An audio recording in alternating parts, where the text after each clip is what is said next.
me or the fact that they thought their intentions were acceptable. TLDR. I didn't start out as a wild card, and yet the wild card found me. I stopped smoking weed and I feel amazing for about 2 years. I would smoke weed nearly every day. Before work, sometimes on breaks, after work, I would smoke with friends, and usually before bed. I went cold turkey and I couldn't be more happy, even though it's only been a fresh start. Breaking free from weed for nearly 2 years, my daily routine had become synonymous with cannabis use. It didn't matter the time of day. I'd often light up before work, take breaks, and unwind after a long day with friends, and even indulge before bed. Taking a drastic step, I decided to quit cold turkey, and I couldn't be more thrilled with the outcome.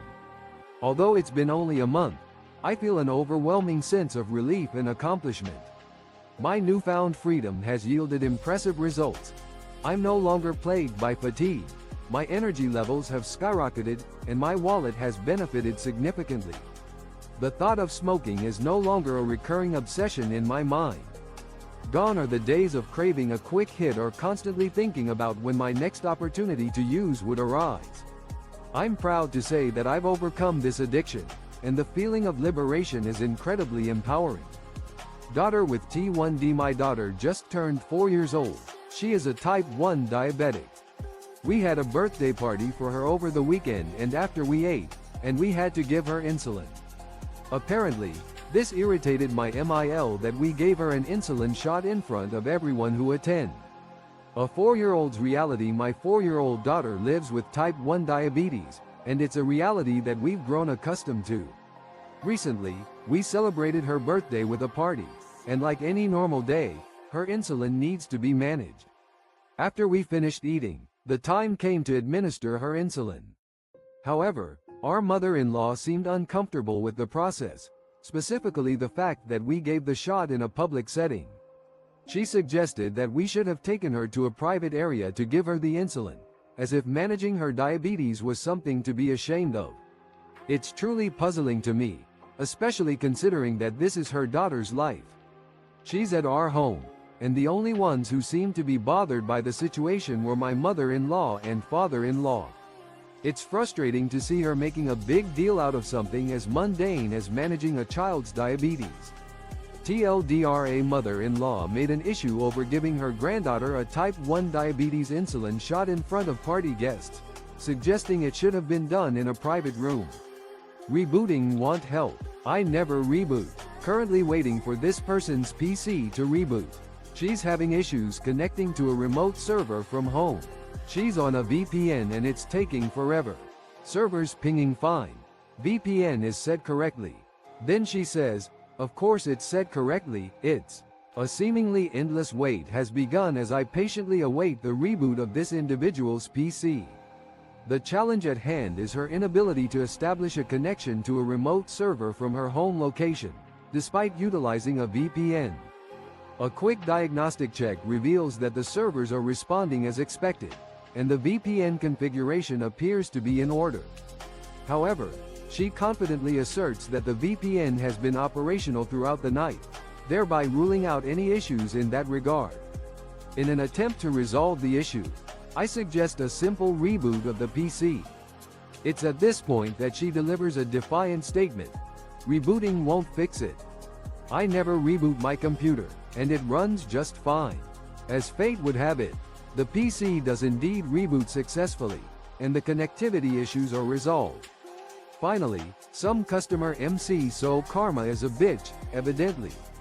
I say through the drive-thru to a customer making a request. We can only do 2 separate orders, as opposed to the 3 she was asking to make. Don't ask me why this is such a hard and fast rule, but it's on. The unforgiving nature of karma certainly seems to have its way with people at times. I let out a firm but polite message through the drive-thru speaker to a customer who had requested 3 separate orders. We can only accommodate 2 separate orders. The reason behind this rule remains unclear, but it's a strict policy enforced by management. To our surprise, the customer placed her 2 orders and waited patiently. It wasn't until 6 minutes had passed, after she had already paid at the window and received her food, that she suddenly realized her mistake. With a hint of embarrassment, she mentioned that she had forgotten to add a number 5 combo, apologizing profusely for the oversight. And, as they say, karma caught up with her in an instant. Just don't do anything to make her mad and you'll be fine. My dad would say this all the time. I got my mom a Peanuts mug for Christmas because it was her favorite show as a child, and she threw it at my head because she didn't think it was as thoughtful of a gift. My dad's constant advice would echo in my mind. Just keep things calm, and you'll be fine. It was Christmas time, and I had hoped to bring a smile to my mom's face by gifting her a Peanuts mug, a nod to her childhood love for the show. However, her reaction was far from what I expected. She tossed the mug at my head, her anger evident in her actions. I couldn't help but notice how her disappointment with my gift seemed to pale in comparison to the fidget toy I had given my dad.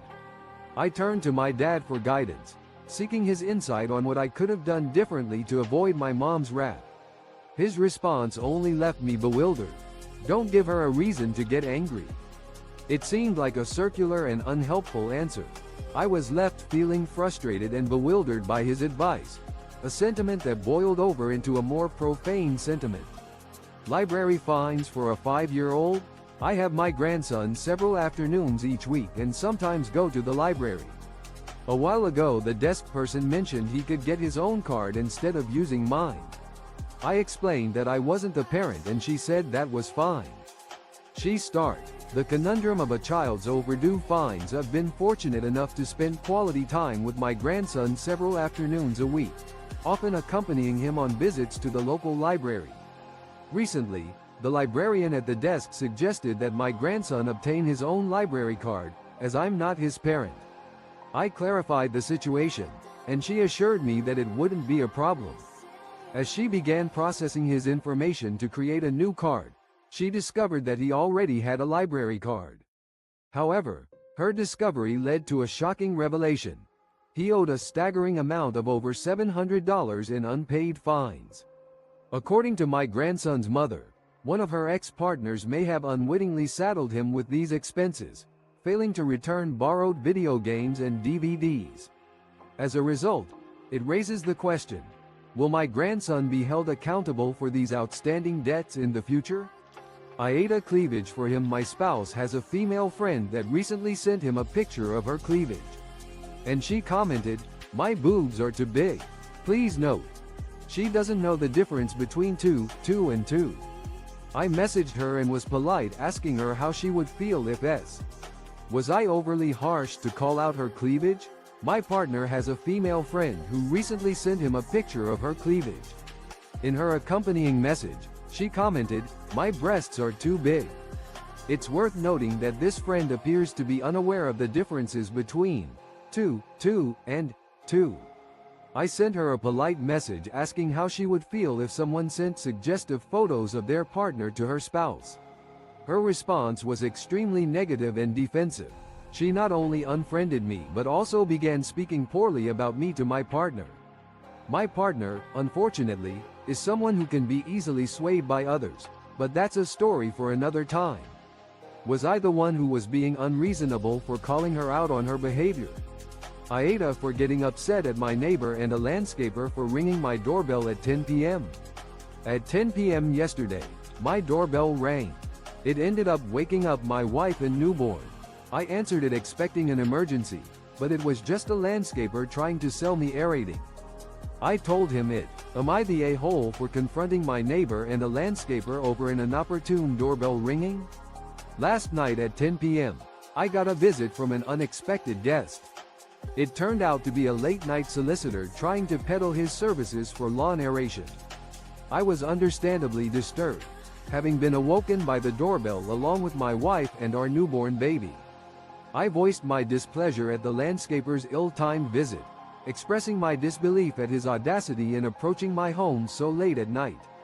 He seemed unconcerned, proceeding to aerate the lawn of my neighbor instead. When I threatened to contact local bylaws, he took umbrage with my instructions, claiming that I wasn't his supervisor. Was I overreacting, Or was this landscaper's behavior completely unacceptable? Edit. I've added a few details about my newborn baby to put the situation into perspective, as the original story didn't mention it. Update. I'd like to clarify that I'm not trying to be an overbearing homeowner. I just value my right to the quiet enjoyment of my home and expect others to respect that. TLDR. A landscaper rang my doorbell at 10 p.m. Woke up, is this a HIPAA violation? GF in medicine. Sharing hospital photos. So I've been dating this emergency medicine resident since the fall, and she keeps sending me photos of stuff from the hospital. Photos of scans with patients' names on them. Photos of her list of patients with possible HIPAA infraction. Partner in medicine sharing hospital photos. I've been in a relationship with an emergency medicine resident since the fall, and she often sends me images from the hospital. The pictures include scans with identifiable patient information, as well as lists of her patients, which display her name and their names, supposedly to demonstrate how busy she is. Occasionally, she also shares photos and stories about patients who have notable cases. I'm assuming this may not be entirely in line with regulations. Is this a common practice among medical professionals? And how severe is the potential infraction? Caught wife cheating. Affair ongoing at least 6 months. Running on 1 hour of sleep. Found evidence on her phone and she admitted it. She's already talking about making it work. I haven't told anyone yet. This sucks, guys. We've been married 3.5 years, together. A marital infidelity revealed. A devastating discovery has shaken the foundations of my life. At least 6 months of betrayal have left me reeling, with the weight of my exhaustion compounded by the knowledge of my wife's infidelity. The lack of sleep has been wearing me down, but it's nothing compared to the emotional toll this revelation has taken. After uncovering incriminating evidence on her phone, my wife broke the news herself, admitting to the affair. Her words of optimism, suggesting we could make it work, are a stark contrast to my feelings of despair and confusion. With our marriage spanning 3.5 years and a combined 9 years of togetherness, I never could have anticipated this heart-wrenching betrayal. Our recent purchase of a beautiful home, as well as discussions about starting a family, only serve to highlight the magnitude of this tragedy. I'm still grappling with the aftermath, my mind consumed by the question of how to proceed. The uncertainty of my next move weighs heavily on me, as I struggle to decide who to confide in and how to navigate this treacherous terrain. Edit. This post has been edited to maintain a neutral tone and avoid graphic details. Update. No further updates are available. TL. AITA for not waking up a person from a stop. This person is usually extremely rude to me, and borderline harassment. So, yesterday, she was sleeping on the bus. The bus went on her stop, but she was asleep. Then it moved past her stop. Our bus crosses a couple cities, since W. Was I in the wrong for not alerting a rude commuter? This particular person has a history of being extremely abrasive and has crossed the line into harassment towards me. Recently, she fell asleep on the bus.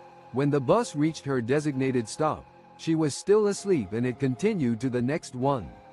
Our bus traverses multiple cities as it passes through suburban areas. Upon waking, she loudly reprimanded me for knowing her stop. Her assertion was that I should have woken her up. My counter-argument is that her behavior towards me has been unacceptable, and her decision to sleep on the bus was her own. I didn't feel obligated to intervene. So, was I in the wrong? My daughter got me with an MC.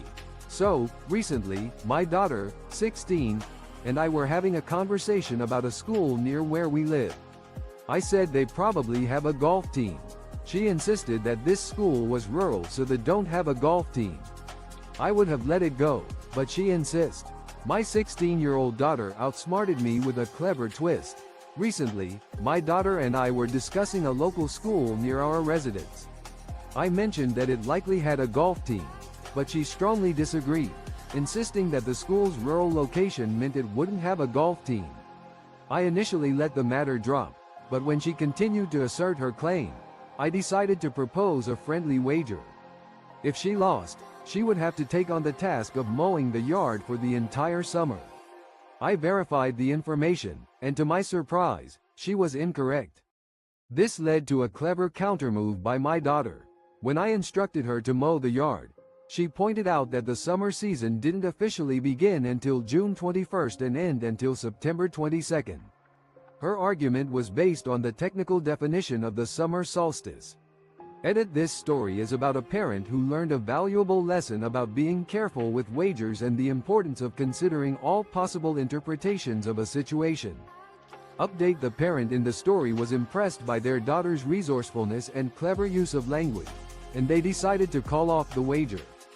TLDR: a parent proposed a friendly wager with their 16-year-old daughter. Sometimes I wish I was a man in my house. I am not even allowed to wear short shirts, not crop tops, but shirts that don't completely cover my butt. In my house, I can't wear skirts, shorts, or even tight clothing. In my house, I must cover my breasts with a scarf.